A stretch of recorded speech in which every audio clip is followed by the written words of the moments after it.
Doctors day ആചരിക്കുന്നത് കഴിഞ്ഞ കുറേ വർഷങ്ങളായിട്ട് കണ്ടുവരുന്നുണ്ട്. അതൊരു ദേശീയ ദിനാചരണം തന്നെയാണ്.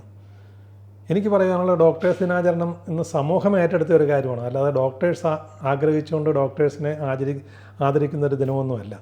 അപ്പോൾ അങ്ങനെ സമൂഹം അത് ഏറ്റെടുത്തുകൊണ്ട് തന്നെ അതിന് നന്ദിയോടുകൂടി തന്നെയാണ് ഞാനത് സ്മരിക്കുന്നത്. മറ്റൊരു കാര്യം, ഈ ഡോക്ടേഴ്സ് ദിനാചരണം എന്ന് പറയുമ്പോഴേക്കും അതിൻ്റെ അകത്തൊരു വിശുദ്ധിയും ഒരു പരിശുദ്ധിയുമൊക്കെ ഉൾക്കൊള്ളുന്നു എന്നുള്ളത് ഡോക്ടേഴ്സും മനസ്സിലാക്കുന്നുണ്ട്. ഡോക്ടേഴ്സ് മാത്രമല്ല ഈ ദിനാചരണത്തിൻ്റെ ഭാഗമായിട്ട് വരുന്നത്. കേവലം ഡോക്ടർമാർ മാത്രം ഉണ്ടെങ്കിൽ ഒരു ആരോഗ്യ പ്രവർത്തനം സുഗമമാകുകയില്ല.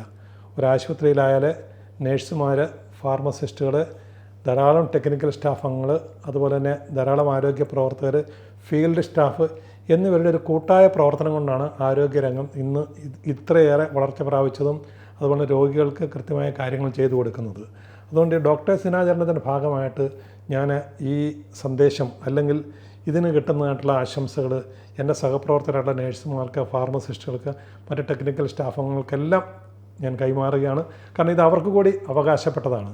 സമൂഹം ഡോക്ടർമാരുടെ ദിനമായിട്ട് ഇത് ആചരിക്കുമ്പോഴേ ഇത് ആരോഗ്യരംഗത്തിൻ്റെ ഒരു സുസ്ഥിതിയും ഒരു വളർച്ചയും അല്ലെങ്കിൽ അതിൻ്റെ ഒരു ഉൾക്കാഴ്ചയുമായിട്ട് ഡോക്ടർമാരും ആരോഗ്യ പ്രവർത്തകരും കാണണം എന്നുള്ളത് തന്നെയാണ് എനിക്ക് അവരോടും പറയുവാനുള്ളത്.